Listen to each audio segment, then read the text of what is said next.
Right, guys and girls, just got to get a quick video in before I start training tonight about the Scotland Strongest Masters coming up in June, which I've decided to do to commemorate my 50th birthday and hopefully raise a few quid for Children First.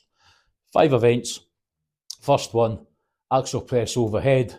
My category is 90 kilo.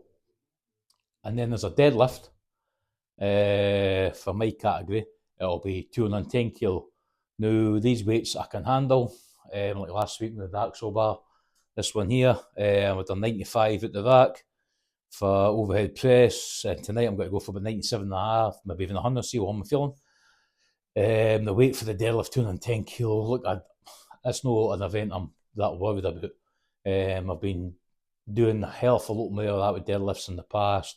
At the moment, I'm using the axle bar. I've just worked it back a bit, working the back up with the reps, doing it raw without any back support, anything, just the figure 8 straps. So that's that. Next event, so the first one's axle bar above head, then it's a deadlift. Third event is a medley between the sandbag and the duck walk. It's a 100 kilo sandbag, 130 kilo duck walk. I've done that in training, but it was an 80 kilo sandbag used in training, but 130 kilo duck walk.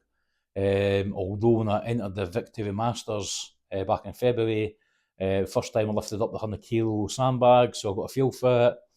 I've been doing more than that, well, with the 100 kilo stone, the 120 kilo stone now, so the 100 kilo sandbag, I'm fairly confident, and I'm just going to be filling up the sandbag with new sand. Well, got to be filling up the sandbags with sand tomorrow and work that into my training, just do some rows and stuff like that and different things. Just get my body adapted to it. It should adapt quite quick, get my strength back up. The fourth one, so anyway, that one, I'm reasonably confident I'll be able to get a shoe in or some sort of performance. You know, you probably will see me collapse with my lungs on fire at the end of it, because that's what happened when I've done that in training. It felt bloody brilliant, so we'll see how that goes. The fourth one's a truck pull, weight to be determined. It still says that on the Instagram page.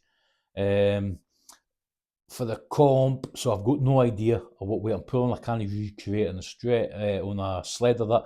I've got a harness right there. Might get a better one. Maybe try and pull my car and pull a bigger one and what have you, just to get a feel for doing it outside on the road without a rope to pull, because getting a rope, you just going to have to probably dig deep and go with it. And the last one's the last event, fifth event, is last man stand with the stones, 120 kilo stone. Now, I can get the 120 kilo stone up now. I found it was more of a thing for me because I've not done loads of stone sessions in my life. First time I done it was a few years ago, actually, at Victory, where there was a seminar for Dean McVie. I got to play with equipment soon after, so I done that, and even that's when I had a damaged sort of tendon in my forearm. So I found it really difficult to even get some sort of grip in it, but I got a really light stone at the time. I think I only went for like 60 kilo or something like that. And then a wee bit later, we were down at the Arnold's, and I think it was BTB had a display, and had them onto the sort of barrels. So I took it up to the 90 kilo, felt fine.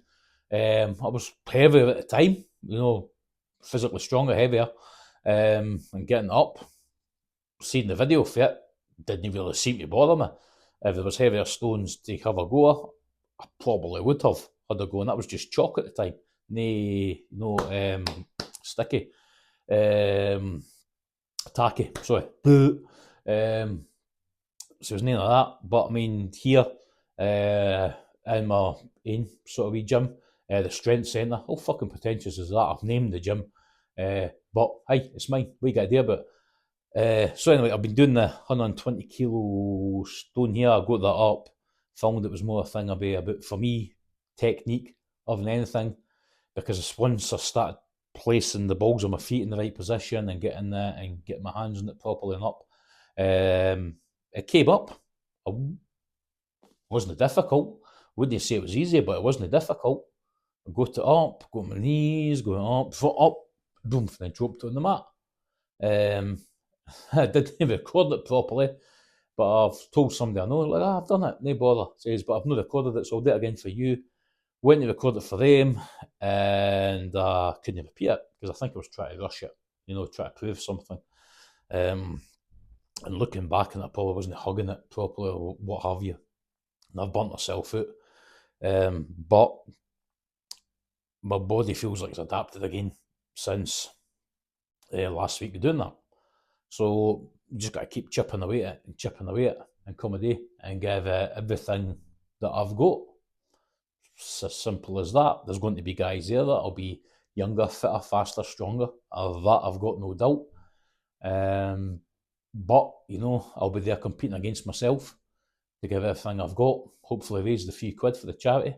Like I said, the link, unless I didn't say it, the link will be up here somewhere. So if you can afford, give a few quid, please. If you can, I'm not going to preach to you anything, but we see all these bloody kids with maybe no hope in life. Well, maybe need a helping hand. I've always had me a soft touch. Got a peculiar sense of morality when it comes to stuff like that. Want to help the kids out. Even when they're no mine. With a tape. But when you become an adult, you really, need to screw the head. Then again, maybe I should practice what I preach sometimes as well. But that's what I'm trying to do. So, if you can, donate. That's the thing. How the hell do you wrap these videos up? I don't know. I'm just going to cut it here. I'll see you again. I'm going to go on my training. Thanks very much for watching this. Toodly pips. Bye.